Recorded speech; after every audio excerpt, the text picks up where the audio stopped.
Hello and welcome to another DCU Daily. We are very much sorry that we were very late today. There was a lot of technical difficulties. Bridget tried to get on, but her camera was just not having it. So you're just getting me for today. I apologize, but we will try to get through this quickly for all you Easterners that are up very late. But today, of course, we are going to be reviewing The Penguin, as well as sneaking in a review for Superman Lois. I mean, we're up late enough. We were able to sneak that in, but we are going to be talking about a couple things: Creature Commandos, Super Slash Man, as well as possible Superman trailer. But that's neither here nor there. I'm John. Nice to see you again. Again, apologies for the delay. But first things first, we have Creature Commandos. It's a little bit of a news story. It seems to be a thing nowadays that we are getting multiple episodes. Um, we we're getting two episodes, much similar to Superman and Lois, as well as I think Kite Man might have debuted with multiple episodes. The Boys, I know multiple episodes, and Invincible, all that shit. So we usually get like for the first episode, like for the first day it premieres, we usually get multiple episodes. So this seems to make sense. This makes sense. So yeah, so it seems like on the 5th we are going to be getting two episodes, and then we're going to be getting the 6 episodes throughout the rest of the year leading into the new year. Now it's unknown if it's going to be, taking any breaks, considering that Thursdays it's not going to line up with Christmas because Christmas lands on a Wednesday and it's going to be Boxing Day. So it's unknown if they're going to take a break that week, how we're like going to get the first 4 episodes, 2 on the 5th, then on the 12th, then on the 19th, and then take a break for Christmas week. Because, yeah, Boxing Day, that still might coincide with stuff. I don't know the rules for specific things. It seems like the rules are always changing. And then we're going to be getting the next 4 in the new year, or we're going to be getting 5 in this year and then 3 next year. I mean, the OCD-ness in me would prefer 4 and 4, but I can imagine them be like, nah, just go straight through. We're just going to go from the 5th to the 16th, and bam, there you go. We're just going to go through, but we're getting a little bit more on, on the 5th, so that's very exciting. We are, Hunter Iggy, where's Dan? Dan is off today. He's, I believe, in his car right now. So, you know, I you know, we're riding high now, just me. So apologies. Bridget couldn't join, technical difficulties, but that's okay. I'm here. Aren't I enough for you guys? It's very hurtful. Come on now. No, I'm just kidding. I know it's doing it solo is a little awkward, but I'll try to be quick so you're not, just listening to me for 90 minutes to an hour or whatever. But yeah, so Creature Commandos is going to be premiering with 2 whole episodes. So and that's, I believe, going to be an hour because usually comedy stuff is half an hour. That's what Kite Man was. But considering this is DCU, James Gunn has more of a handle in it. I think that it's possible it could be 45 minutes. It's unlikely, but I would imagine it's 30 minutes. So Caleb Cohen, the episodes of the 2024 animated series Creature Commandos are between 26 and 33 minutes long. First 2 are 26, so it's going to be a 52-minute long season. Thank you guys for that. But that is very exciting. Less than a month, guys. Less than a month, we are going to be getting Creature Commandos, the appetizer to the DCU, the introduction we're getting, and this isn't going to be like the whole confirmation. It could suck, but it'd be like, it's fine. We'll throw that under the bus. But Superman, so you know, Superman is the real ride or die project. Creature Commandos is giving us like a hint. So obviously we'll see. I'm excited for it. Are you guys excited for it? Let us know in the comments below. Next thing we have is Superman just killing it at the Critics' Choice Award, Documentary Awards. So it swept all 6 of its nominations, which were documentary feature, biographical documentary, archival documentary, best director, best editing, and best score. So all these awards, just Superman, the Christopher Reeve story, is just killing it.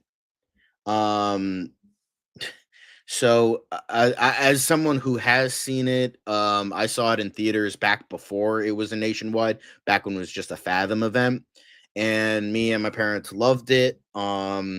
You guys, I don't know if it's still in theaters. I believe it should be. Maybe it was only for like a couple weeks, but it is on digital. It's on Prime, Roku, and Apple TV. It's about $20. I know that's a little bit expensive in this day and age, but hey, if you're watching with like multiple people, then like the ticket price like balances out, so it's fine. Or you can always, grab a bottle of Captain Morgan and ride the high seas. But I still very much recommend this documentary.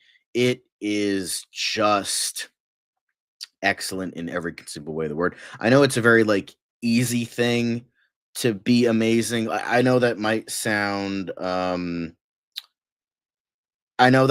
like disingenuous, like a little bit. Like I don't like, and I'm not saying like, oh, making movies is easy or anything. Like, trust me, as a guy who's made a movie, just a short film, and it's really wanted to blow my brains out half the time. But with something like this, because it's such a like an inspirational story, just like you didn't have to like almost like you could have just like had like a narrator talking about Christopher Reeve, and it would have been amazing, because it's just like it's such a great story, and it's like of his life pre and post accident.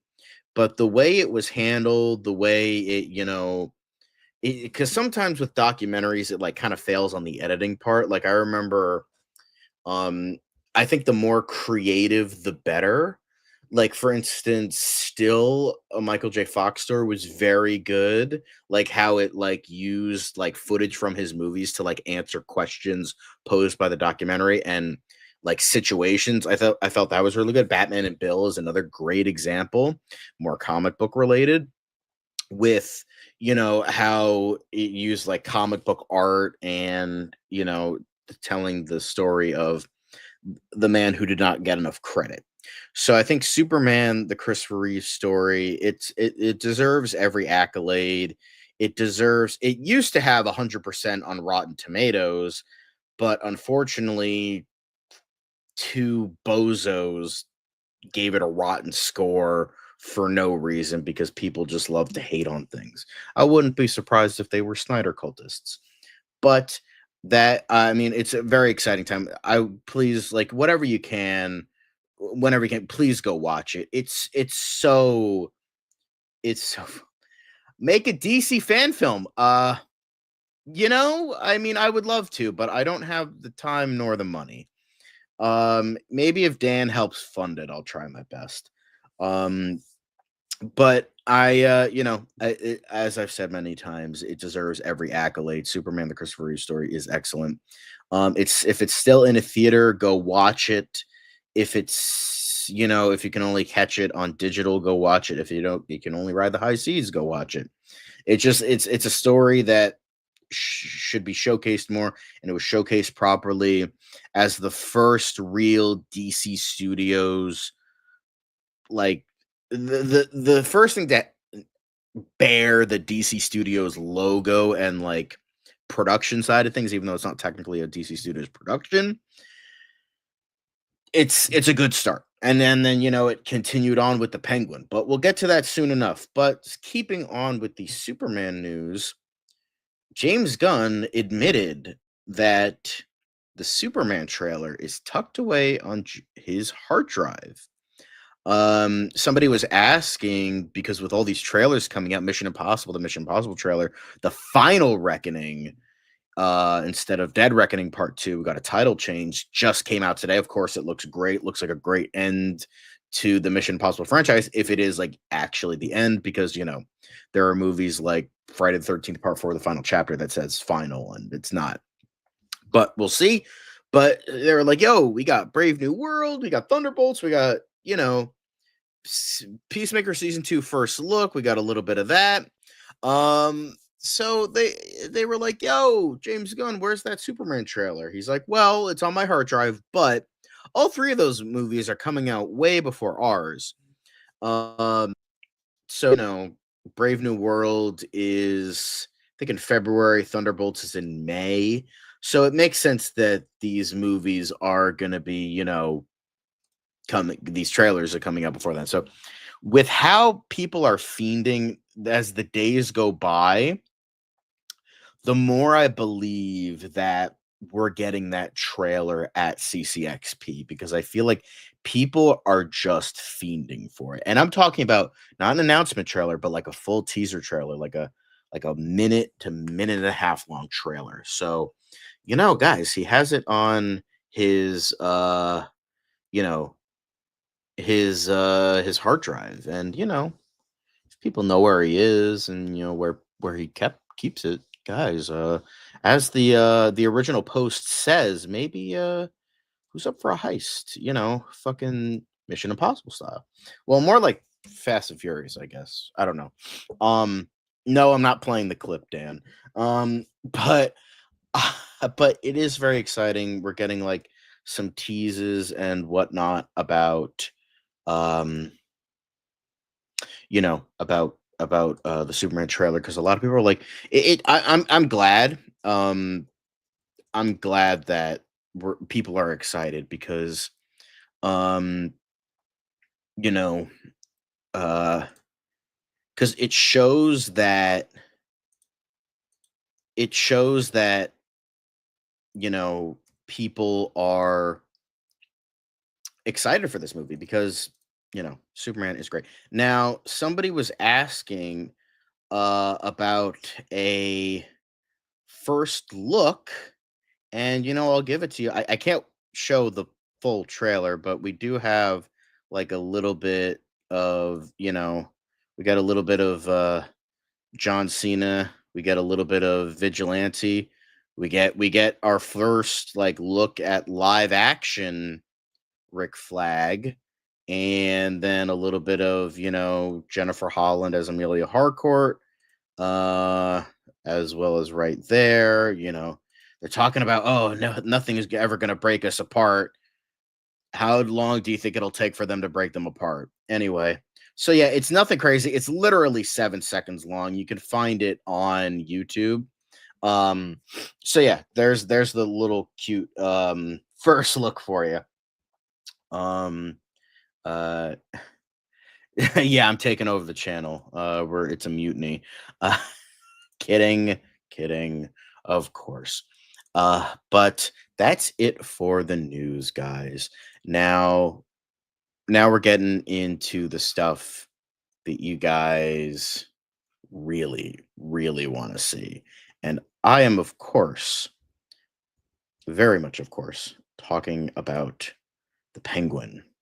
The Penguin just released its final episode, and people are going insane for it.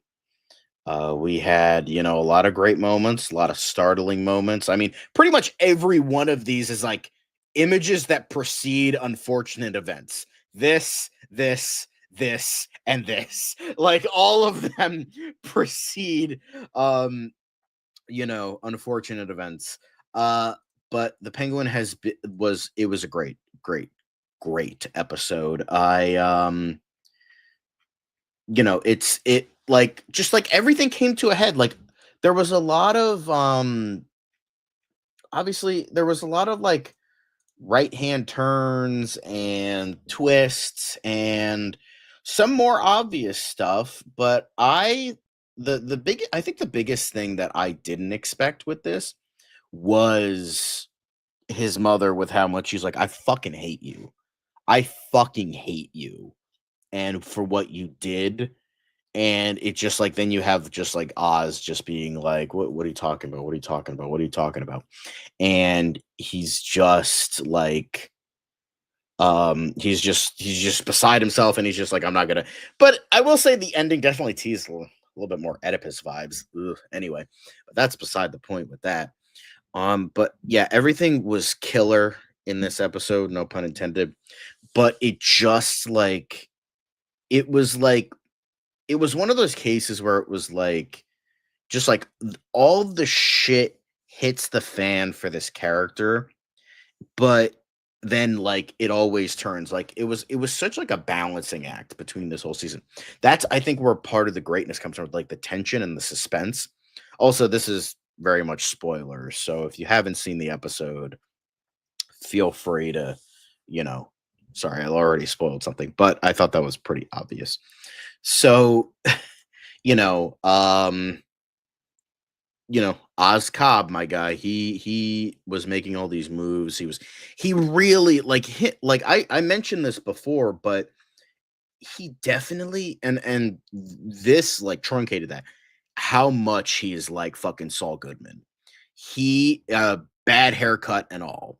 Bad haircut, flashy suits and, rings.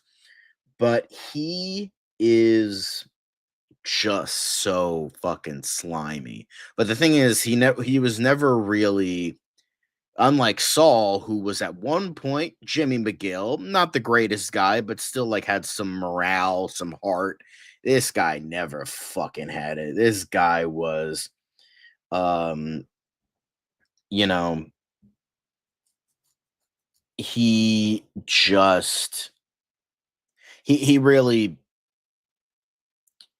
I mean, with the episode, like the previous episode with Top Hat, like him killing his brothers, and you had him, um, you know, uh, just like everything. I'm just like kind of at a loss for words. I like can't. I'm gonna try and like find my way back to here, but just what he did, and just Colin Farrell was just so excellent. Kristen Milioti was so excellent, and I was like, it was just like something is so powerful about the writing of these, and even like Lauren LaFranc was saying this as well. How she was like, I love these characters. I should hate them, but I love them because they're like my children, and that's what we kind of feel like. We don't sympathize, we don't relate to them, but it's just like they're just so fucking innately intriguing to watch. Like just this show was just this is the type of quality I expected with the Batman. This is the type of stuff I expected with the movie because like I listened to that soundtrack like every other week. I kind of like fell in love with the idea of it. I'm like, all right, we're getting something interesting here, and I was kind of disappointed by it. Like, it's not a bad movie, but I feel like I feel like this was like top tier fucking writing. Like everything with him, everything with her, everything with them, and everything with his mother. Like these images are really showcasing like how great this show can really be. Now, I think, I mean, all of them were top tier as always. Kristen Milioti was amazing. Deirdre O'Connell also amazing, like in the flashbacks, which showed that Julian Rush is not a hallucination because clearly Francis saw him and all that shit. So definitely not. Definitely not. So that's definitely a that's a theory put to bed. but I think I just really love like just like her just like look at this shit. Look how fucking amazing. Like she just that's the eyes of a psychopath and I fucking love it. Like I can fix her guys. No, I'm just kidding. But it just she owned it. Like I knew she was going to be good. I knew she was going to be but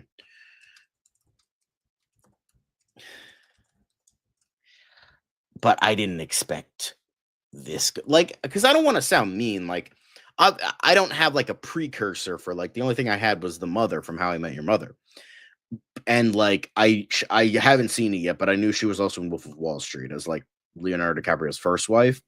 But she just this is what happened after the fact, after he cheated on her. This is what happened to Kristen Milioti in Wolf of Wall Street. But she absolutely owned it. Like obviously season 4 was her like big moment, like with killing the family, just not giving a flying fuck, all this other shit. Um, but I feel like this was a little bit more subtle.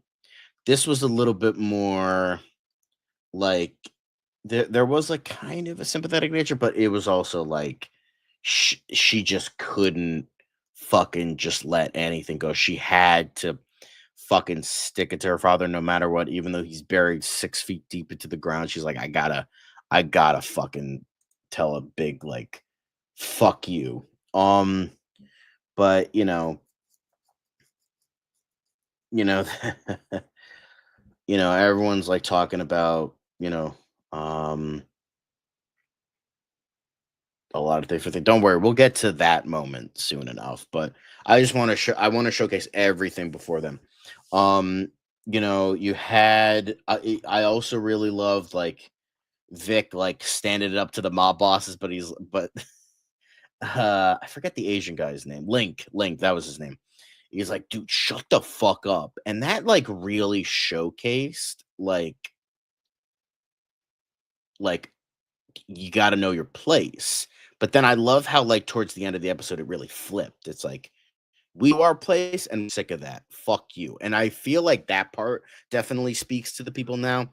Mainly like kind of like a Gen Z kind of thing where Gen Z is just so done with fucking everything that they're like what are you going to do? What are you going to do to me? And it's like, you know what? We're fucking finished with this. That's why I kind of like how Penguin is kind of like the blue collar mobster in a way, even though it like kind of feeds into, you know, even though he's like kind of like the flashy gangster kind of thing, he has a new mobile at the end of the episode, not a Maserati, but a Rolls Royce. And it's still plum, don't you worry. But I kind of like the idea of like him being like a blue collar kingpin, like a blue collar mobster kind of way, like what Rex Calabrese was. Like he wasn't a Falcone, he wasn't a Maroni, but he was, for the people, help them out, like respectability. And that's what he's like, that's what I aim to be. That's what it showed in the first episode. And then that's what he really became at the end of this, and what I think is going to follow suit in the Batman 2. Now, speaking of the Batman 2, I wanted to, mention real quick, side note, although it is misspelled, the Uingwin. Colin Farrell stated he was going to not only appear in Batman Part 2, but Batman Part 3. And he's going to have 5 or 6 scenes in the Batman Part 2. Now, that gives me a lot of hope because that was the big thing I didn't want, that like he was going to be the main villain, and usually a main villain doesn't have 5 or 6 episodes. Some like 5 or 6 episodes scenes in can't even talk 5 or 6 scenes in the movie. So that gives me a lot of hope. But I wanted to also give you guys a little bit of news in regards to the Penguin. He's going to be appearing in 3 Batman films, kind of like just being that through line, and I kind of really like that. So maybe he's going to be the main villain of Part 3. I could kind of see that, but I would like to see another smaller villain in the second movie, and then maybe Court of Owls would be like 3 and 4, just 3, but that would actually be a movie that would sell its running time of 3 hours. So, Ozcob versus the Ozcobbler. Yeah. So, you know, um that's I think that's pretty exciting. You know, but just this episode just everything was great. Yeah, a lot of twists and turns. I really like the I also really liked the stuff with Link because I was like, in any other show, Link would have been like, "Oh, let's fucking can this kid. Let's fucking get let's get the bounty. Let's get this. Let's get that."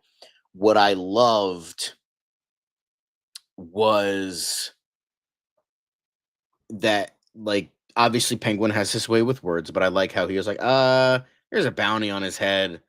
Let's kind of do something." But I'm like, oh, is it a trick? Is it what?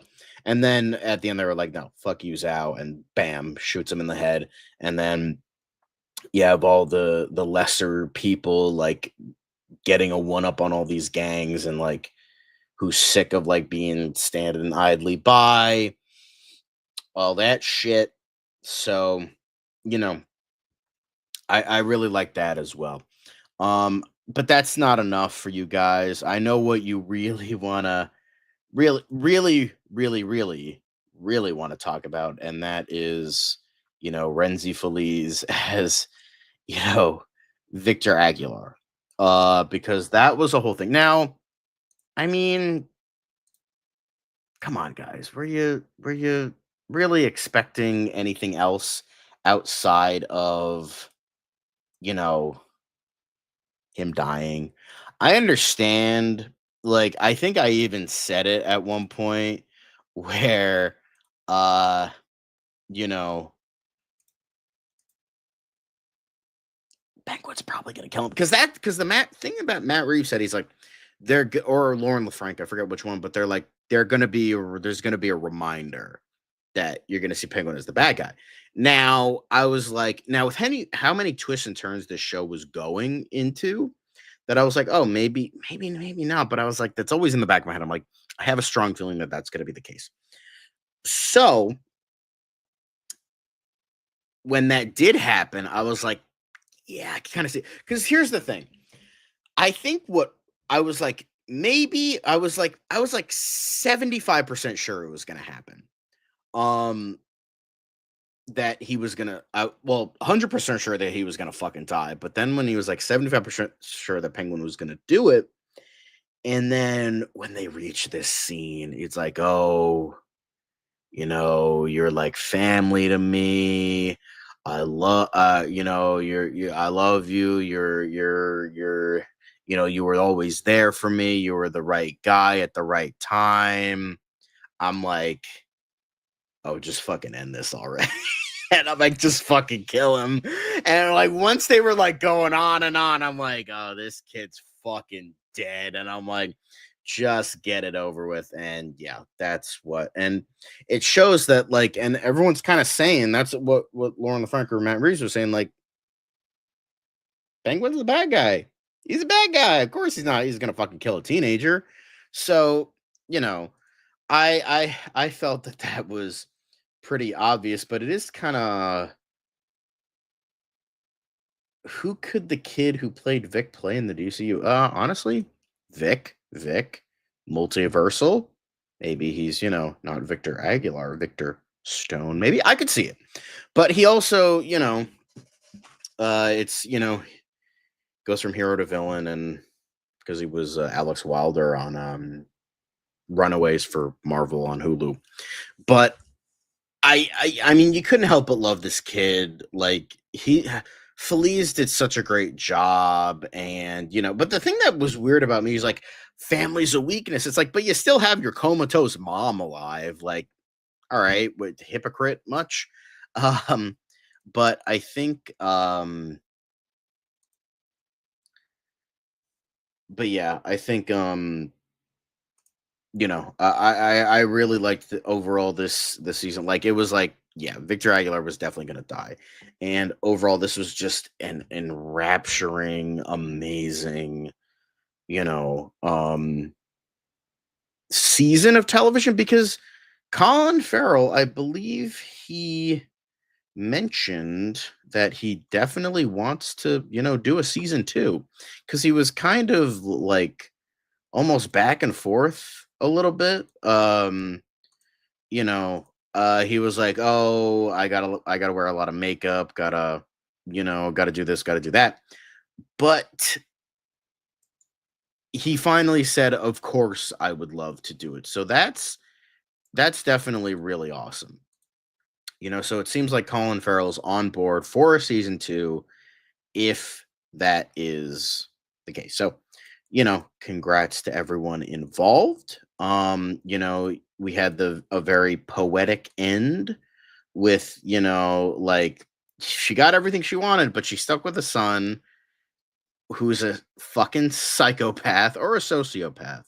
Honestly, I think more sociopath. But she gets the penthouse, she gets, everything she ever wanted, loving that soup, by the way, but like she's in a vegetative state and her son's a fucking psycho. So you have that. But I'm loving the suit, and they fucking teased us with the goddamn top hat.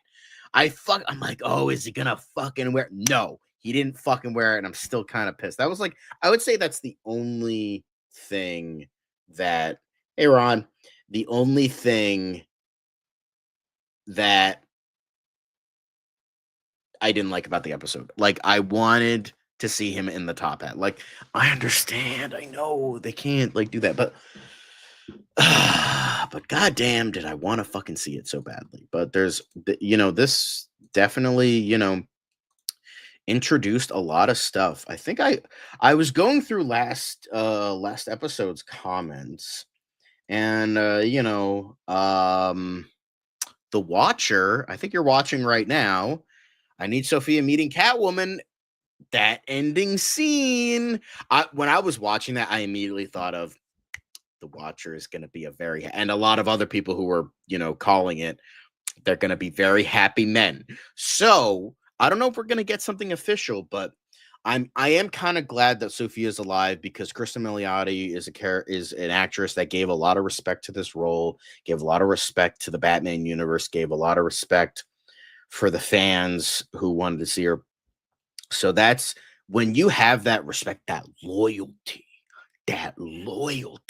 you got to keep it around, because in this day and age, that loyalty is really getting harder and harder to come by, because with how many people that are just not giving a fuck about these IPs that they're a part of. So, keeping Kristen Milioti into the fold is just wonderful. But with that, Kristen Milioti, she's teasing potential team up with Zoe Kravitz, Selena Kyle in the Batman Part 2. And I think if Sophia and Selena were united, we would really just tear shit up. I don't know how to say it. We would just like burn it down. I want to see it. Queens of Gotham fucking tearing the whole thing down. I mean, I know Catwoman's a cat burglar, but maybe she could break her out of prison. We'll see. But there was all of that as well. And, Penguin breaking all sorts of records. The final episode of The Penguin currently has one of the highest IMDb ratings for a TV show ever at 9.7. Now, as time goes on, that's probably going to get lower, because fucking like Avengers Endgame had like a 9.8 when it like first came out. So that's probably going to be lower, whether it's review bombing or people's genuine disinterest. That's probably going to get lower and lower as time goes on. But this was a damn great show, and I think I would say 9.5. Like, it was almost there. It's probably one of the best comic book shows I've ever seen. Not my favorite, not the best, but I think it's up there. It's probably the best DC show we've ever gotten, non-animated, because there isn't really a ton of like, every other show, it was either like Arrowverse or Arrowverse adjacent. And then, like, okay, yeah, you have like Adventures of Superman, you have Lois and Clark, but those aren't like this. This is really like the best we've gotten. And with that, Penguin finale drew 2.1 million US viewers across all platforms, a season high for the DC series, up 50%, 50% from its debut episode. The third most watched HBO or Max series following The House of the Dragon and The Last of Us. That is really exciting. Like, after, DC has been the brunt end of the stick for years, um, have been like the joke, they really took it and just fucking was like, nah, fuck you, we're gonna actually do something. And you know what? It's a great thing. It's a little thing, but it's also a great thing. Um, but it's especially after Joker Folia do, after um Cape Crusader, Batman needed a bit of a win this year. Um, Although we had Kite Man. I don't know if that connects to Batman though, but Kite Man was good.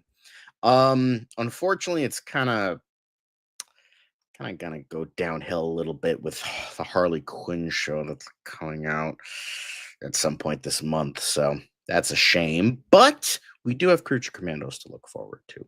So I'm excited for the future. I'm happy for the Penguin. You know, I although I am still going into a bunch of comments here that again, these are from last episode. Will Penguin complete its try not to reference Batman challenge? Now, the problem with that, and something that I found, very interesting. No, they didn't make it. Boom. Last 2 seconds, they reference Batman. Ha! Fuck you, Buster. No, I'm just kidding. But we did get a reference. There you go. We got it. Batman reference. That was it. But Matt Reeves was correct. He ripped off the bandage. No Batman. And honestly, this was better for it because I was more intrigued with this than the actual Batman movie. So way to go. But yeah, this has been a wild ride. It's arguably the best DC show ever. It's arguably one of the best comic book shows of all time. One of the best, DC products in recent memory. It's probably the best since like the first Shazam movie. Maybe Shazam Fury of the Gods, but I know I'm in the minority on that one. But we're going from extremely dark to extreme optimism. We have Superman and Lois, guys. We have Superman and Lois. Now, very, very much a tide turner, and I know not a lot of people care about it. Comparatively to the Penguin, because that was the that was the thing. Nobody really cares about Superman and Lois, unfortunately, because Superman and Lois is great stuff. Josh, shut the fuck up. You don't know what the fuck you're talking about. You can get the fuck out of here with your honka bullshit. You can shut the fuck up. Get out of here with that shit. You probably think fucking Zack Snyder's the greatest filmmaker of all time. Get the fuck out of here. Anyway, so Superman and Lois, we had, another really great episode. Like now we're starting to get great episodes. Now, I don't want to say the first half of the season has been bad or anything. It was just like the first 2 episodes were really good. And then like 3, 4, and 5 were fine. But not as good as they could have been. Not as good as they could have been. But this episode, in addition to last episode, we're really starting to get things going here. We have what I really loved about this one. It was, again, the more down to earth nature of it all. The down to earth, because a lot of people have like shown in this day and age, like, oh, the idea of, the secret identity, especially Clark's secret identity, how they were like, oh, it's unbelievable, it's this and that. But this episode really takes a good look at it. This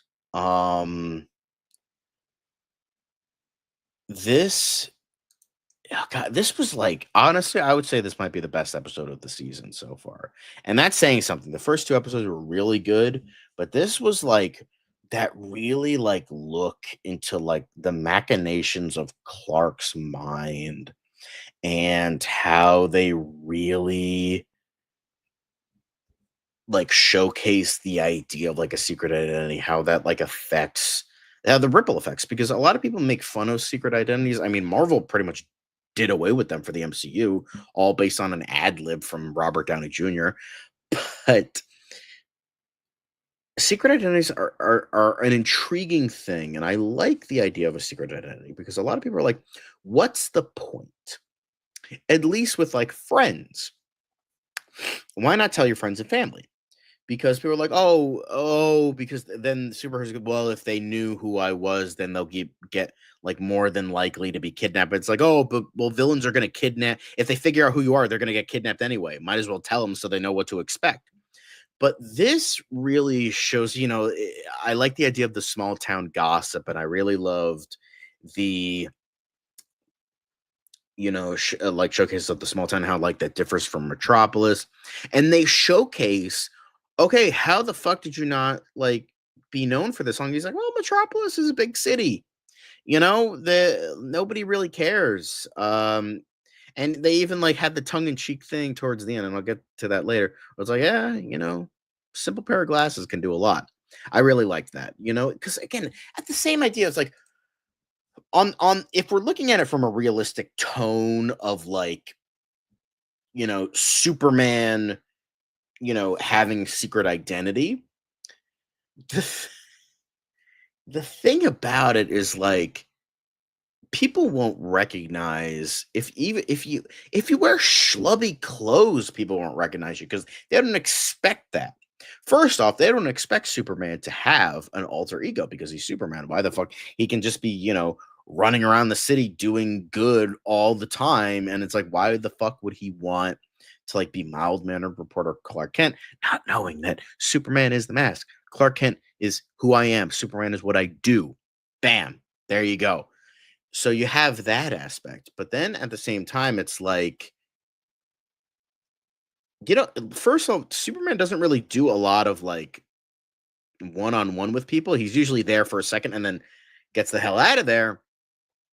And so people don't really look at his face that much. And then even then, like people don't assume like every Joe, Bob, and Adam that you walk by, oh, that guy could be the most powerful being in the world.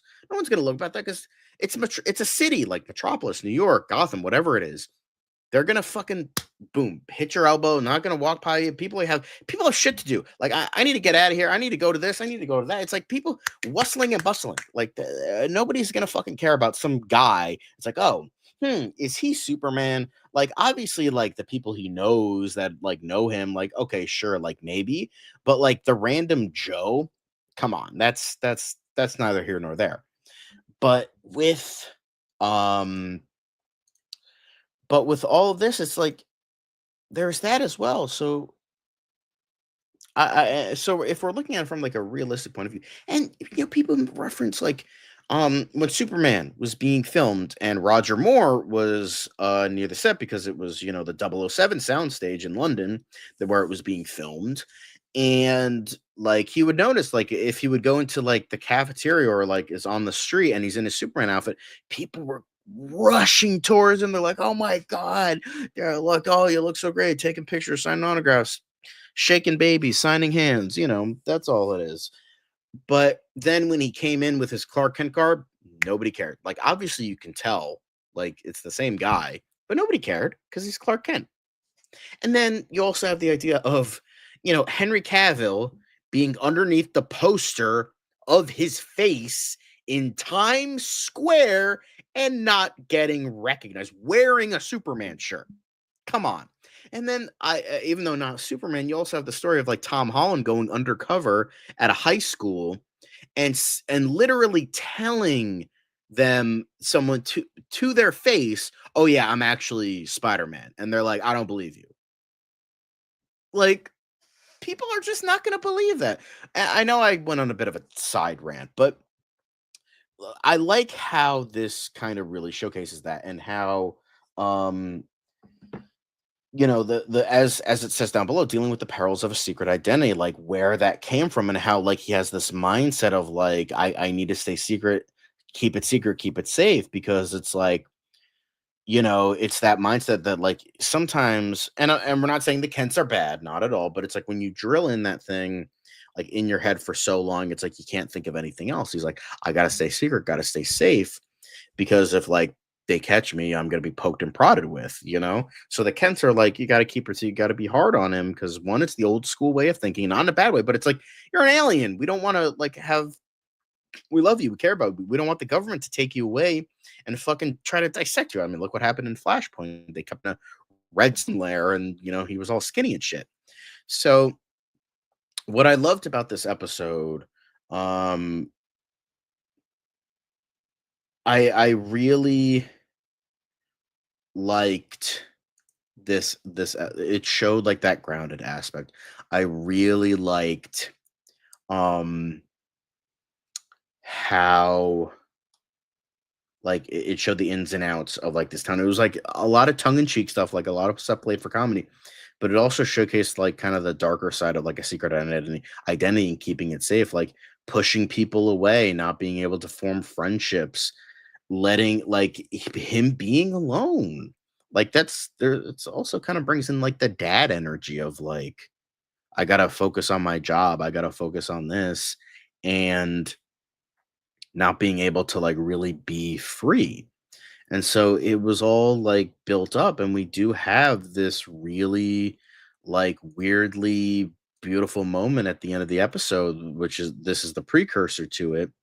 Um, where it's like he reveals his secret identity. That was a huge thing. I didn't expect that. I mean, hell, I didn't expect half this season to happen because Tyler Hecklin was a little fucking liar and was like, "Oh yeah, I only shot for a couple days." Fucking liar. But and really showcasing like, oh yeah, they're gonna kill him off. But um I like how um and I also like how like future episodes we're gonna get clean cut Lex Luthor, which I really liked. Get you a man who can do both. And they're gonna focus on like his heart and how like, oh, is he actually really gonna die? And I love how like they took two terrible storylines from the comics and made them halfway decent. Like they took Death of Superman, made it better, not by much, but made it better. And then because like I like the animated show, or not the animated show, sorry, the animated movies, Death of Superman and Reign of the Superman, very good. Um, and ooh, I'm sorry. I liked how this really, improved upon that. You made like I understand like people are gonna make fun of, oh, it's a CW speech that Lois said to Bizarro. And but it's like it like kind of weirdly worked how it like because it like humanized Doomsday. Like they because the problem I have with Doomsday is just a plot device. We need a guy who can kill Superman. All right, write a character that can kill Superman easily. But I liked how they like actually made him Bizarro and that actually worked instead of, making him Zod and then like not using that at all. They actually use like the part that was a man, and they really like properly use that. And I really liked that. And so they took terrible Death of Superman comic and made it halfway decent. And now they're taking the Brian Michael Bendis story where he reveals his true identity to the world, and they're actually making that good because that fucking sucked in the comics too. So, but it's Brian Michael Bendis working for DC. Now he did a little bit better job than Tom King, but in terms of DC, but it still wasn't great. Like, I don't know, was he the one that brought Jor-El back? Because that was really dumb. But I didn't like his Superman run, but he's a good Marvel writer, similar to Tom King. I do like Comics Temple. I have my fucking shut up. Just because I don't like two writers doesn't mean I hate comics. All right, fucking loser. Anyway, um, but yeah, I really loved this episode. I think it really showed the down to earth side, the down to earth nature of this character, and as dealing with the perils of a secret identity. Because there was a lot of flashback stuff. We got a lot of stuff with Jimmy Olsen. We're pals, right? Love that. Love Jimmy Olsen. Love. We love Jimmy Olsen. Love. And I like how at the end of the episode, even though there was kind of like a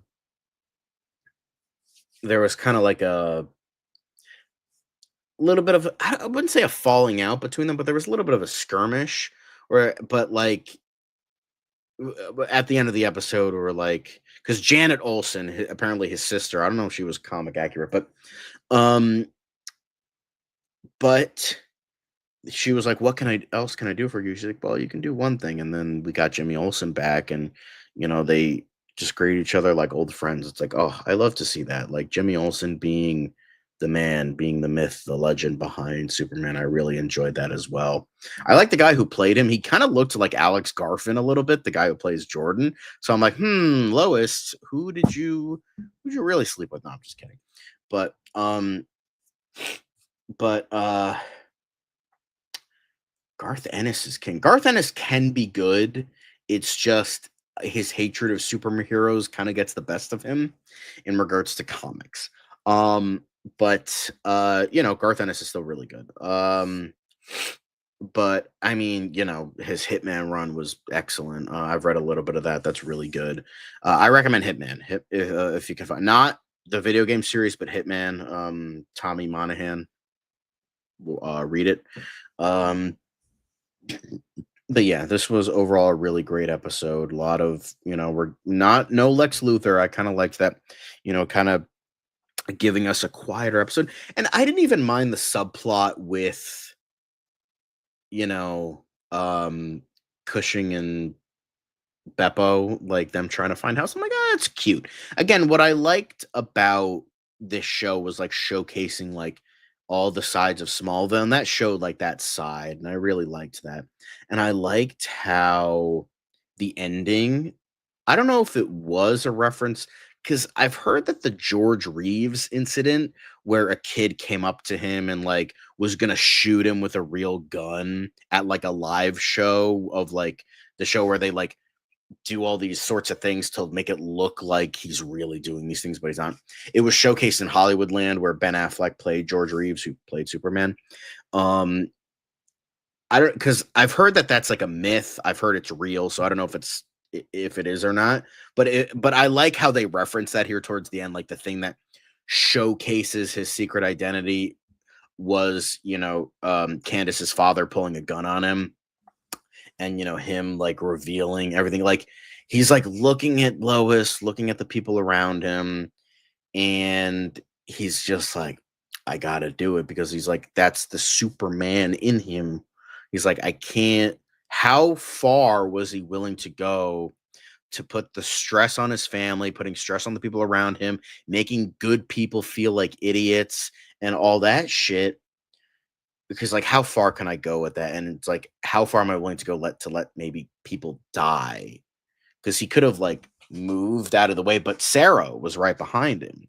So that showcases like the Superman of him. And I really liked that as well. He's like doing all this is like, how far, like, sure, I want to keep this identity a secret, but at the same time, it's like, at what cost? And of course, Lex Luthor is going to fucking take advantage of that, like he always does. And Michael Cudlitz really, unfortunately, he lost the beard. He doesn't look like, James Hetfield anymore. But, you know, he looks great as clean cut Lex Luthor. As I said, get you a man who can do both. But Superman and Lois has been a very good season so far. It's really starting to hit its stride now. There's, now only 3 episodes left, 8, 9, and 10. And we're getting some big things. I'm curious to know your theories on the people that watch Superman and Lois. Is he going to live? There's the heart thing going to get the better of him, and he's actually going to properly die, where everyone gets a final goodbye? Um, you know, Reed Dixon Nightwing. Thank me later. Okay, yeah. Shame the guy is trust. Okay, never mind then. Goddamn. I, I Temple. I have praised comics many times. I literally went on and on how much I love DC: The New Frontier when James Gunn was talking about the inspiration. I read All Star Superman, that was great. I read the original Watchmen. I have my comic book shelf. Why the Last Man? I know that's not Superman related, but you know, I've read a little bit of Constantine, Kingdom Come, Justice. Justice is probably my favorite DC story of all time. I liked in terms of like runs, the Joshua Williamson run of the Flash was fucking excellent. Loved it. The Green Arrow run was really and I'm mostly talking about Rebirth stuff because that's mostly stuff I've read because that was like when I actually kept up with comics. Um, that was really good. I read Superwoman was good. I know Superman was good until Bendis took over. Action Comics wasn't as great, but Grant Morrison is excellent. I've read a little bit of Nightfall. That was really good. I didn't get to finish it. Life gets in the way. Legends of the Dark Knight, Superman Earth 1 and Batman Earth 1 are really good. I have Green Lantern Earth 1. That's not I have not read that yet, unfortunately. I'm just looking. I have No Man's Land. I haven't read it yet. As I said, I started reading Hitman. That was really good. So far. I started collecting the Moon Knight Epic collections because I want to read more of Moon Knight. I've read, Daredevil Yellow, Man Without Fear, Born Again, all excellent. Um, what else have I read? I can't really see. It's dark, and I don't have the best vision. So, I read all that. I do have the run of Frank Miller Volume 1 of Daredevil. Haven't read that yet. Yeah, I like a lot of comics. I don't just hate them. A lot of the Rebirth stuff was really good. Um, what else was what other I liked Red Hood and the Outlaws. That was really good. What other stuff did I read? I don't remember. It was all kind of a blur. This was years ago. This was mm, 2018, 2016 to 2018. Hawkman, that was really good. Up until they got to the Sky Tyrant, I didn't like the Sky Tyrant stuff. I felt they literally set everything up like, oh, everybody's Hawkman, and then like every incarnation is the same, and it worked. And then they're like, oh, also the Earth 3 version. I'm like, then you're kind of throwing that out the window. Up until Sky Tyrant was really good. Um, but yeah. Um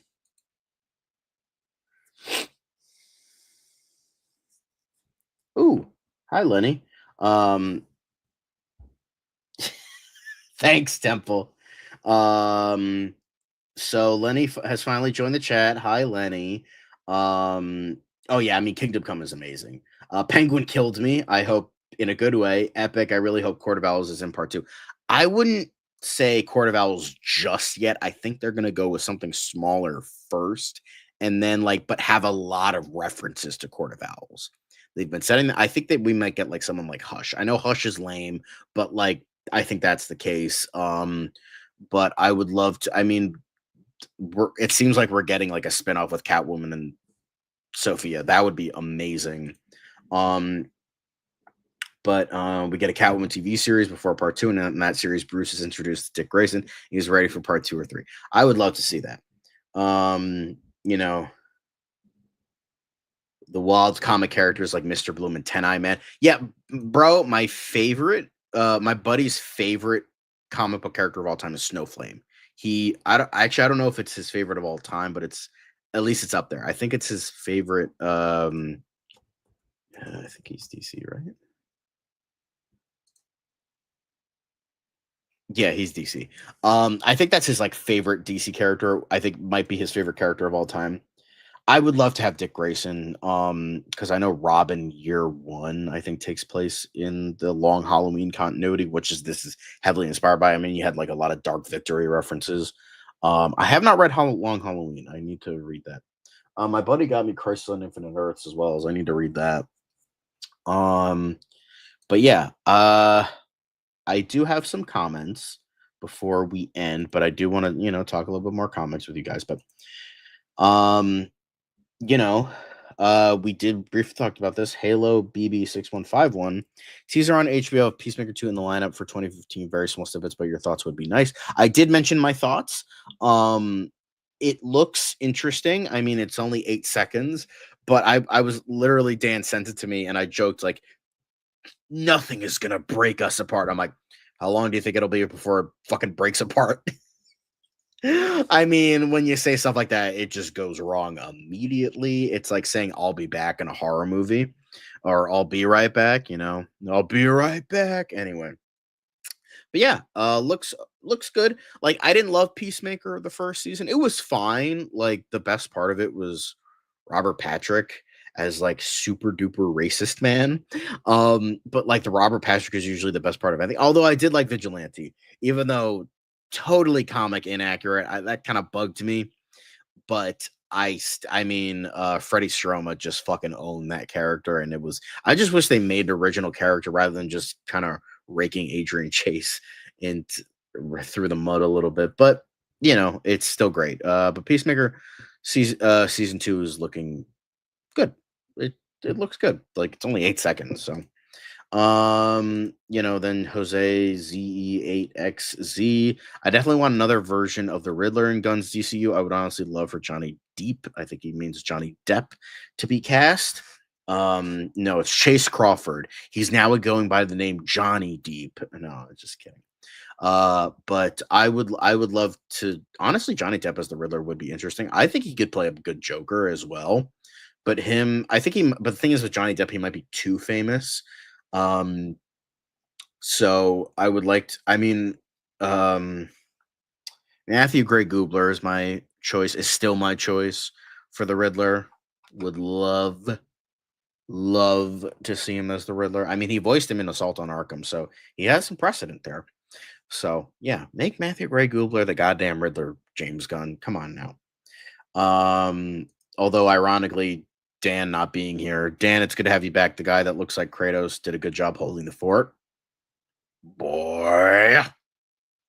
I can't it's like almost 1 in the morning, so I can't do like the full voice, but like and I sound more like Angus Scrim from Phantasm, so that's boy. Sorry, I'm not Christopher Judge. I just look like him. I can't sound like him, unfortunately. But you know, I can't play an egghead. I don't think I could follow the great Vincent Price with that one. Vincent Price, legend. I can't follow up that. I can't. I can't do it. I was about to do an impression. I'm like, no, can't do it. But I'm gonna be going through. Dark Victory was low key way better than Long Halloween. That's I have no idea what we're discussing. Well, Lenny, you kind of came in a little bit late. We were talking about the Penguin series finale and then Superman and Lois episode 7, as well as some news stories. I know, Caleb, I haven't read Long Halloween. I know there's a lot of comics for me to read. Oh no, I'm not saying Catwoman would come before Batman Part 2. No, we're getting Batman Part 2 first, and then we're probably going to get another spinoff, most likely Catwoman after Part 2. So that's what I think. Wasn't there a vegetable mineral dinosaur man? Yes. That was a Doom Patrol villain. Grant Morrison. Weird person. So then Batman comes out in October, comes a week later on 8. That could be really interesting. You mean mid-Halloween? Damn. Man, a lot of like hatred towards Long Halloween. Booster Gold, yeah, that's a lot of this other stuff. I haven't finished Dark. Well, then you can't say it's better. You can't say it's better because you haven't finished it. It could suck in the last few issues. Most underrated and overrated comic of all time. Overrated? The thing is, I haven't like read every fucking comic of all time. I would say Justice is underrated because everyone goes to Kingdom Come in terms of Alex Ross. But I would say Justice is just as good, if not better, because I think it nailed the aesthetic of like modern comics, but also at the same time, like holding on to that Silver Age core and that optimism. So I really liked that. I mean, you had Legion of Doom, you had like old school, like Brainiac look, all that stuff. But I really liked that. I think Justice is probably, in terms of what I read, the most underrated. In terms of overrated, maybe Watchmen. I love Watchmen. Watchmen is great, but with the amount of people that suck its dick, it can kind of get a little overwhelming at this point. It's a very good story. It's a great story, perhaps even an amazing story. But I think people kind of ride its dick a little bit. It's kind of like Evil Dead 2 in a way. Like I love Evil Dead 2, amazing, but like guys, the first one is right there. Like, come on. So yeah, Harvey Dent might be in part 2. I think that would be really interesting. Um, I mean, Lenny, we did get, we've gotten Crom, we got Ruthie, and we've got, Supergirl. So I don't know how much more you want. Yes, I've read Justice and Not Long Halloween. I have a lot on my plate, okay? Goddamn. Like my buddy just gave me Starman, and I've only just read the first few issues of that. Very good, but you know, Viva Vendetta is better. That's definitely an interesting take. Top 5 comics of all time. Lenny, I'm glad you have positive faith. Top 5 favorite comics of all time. Dan, if you're still watching, that might be a future live stream. I'm gonna write that down because I don't think I could get into that now, but I haven't read everything. So in terms of what I've read, I'll put it on the list, as Captain America would say. Putting it on the list. There we go. Boom. I'm sorry. Like, I want to get into your guys' comments because I was kind of ignoring you guys for most of it. So, hot take, Army of Darkness is better than Evil Dead 2. My buddy, the same buddy whose Snowflame is his favorite comic book character of all time, would also agree with you. I think it's the weakest of the 3. However, it's still great. It's a lot of fun. But the Evil Dead, the first one, as you can tell, is my favorite. I love the Evil Dead. And I would say Evil Dead Rise might be my second favorite. And then Evil Dead 2, then Army of Darkness, and then Ash versus the Evil Dead. And then that's it. There's no other Evil Dead movies. There's no other Evil Dead. I haven't played any of the video games, but I definitely want to. Lenny, I feel like Gunn and Saffron are cooking, and I'm starting to have some positive faith. I'm glad for that. Supergirl's parents, Allura and Zor-El. That could also be a fan casting. Lenny, I'm gonna write that down. Allura and Zor-El casting. Boom, put it on the list. There we go. Any more ideas for future episodes if we can't find any new stuff? Frank Miller's All-Star Batman, where he calls Robin an R word, is an all-time great. Yeah, that was the one where he called himself the goddamn Batman. I mean, Josh, your taste in comics has to be questioned. Yes. Oh,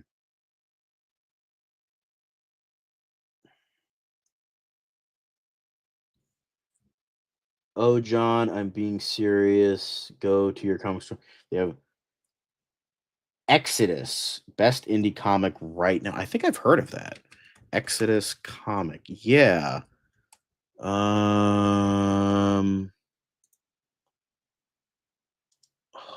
on. Comic story. I'm only getting the character. Indie comic. I'm gonna look that up because. Are you talking about Exodus Z? The zombie apocalypse? Because. Or no, Rook Exodus. Rook Exodus. I'm sorry. I missed that part. That was my bad. Anyway. Weirdest Grant Morrison comic of all time. Oh, the one out of the ones I've read is probably his Green Lantern run, seasons 1 and 2. It's weird. It's not bad. It's just weird. I haven't read his Doom Patrol run, so Josh is. Oh no, we know Josh is a troll. Yeah, I mean the man who says honka honka throughout the entire stream, you couldn't tell he was a troll. Come on, guys, you're better than that. Yeah, you're feeding the troll. Yeah. Oh, Lenny is a good point. Like, you spelled "you're" wrong. Next project in DCU after Supergirl, good discussion. I will add those to the list. But we are kind of getting towards the end. I want to interact with you guys because I miss you guys. You know, you guys have a lot of great comments. Josh is Paul from Spider-Man. Confirmed.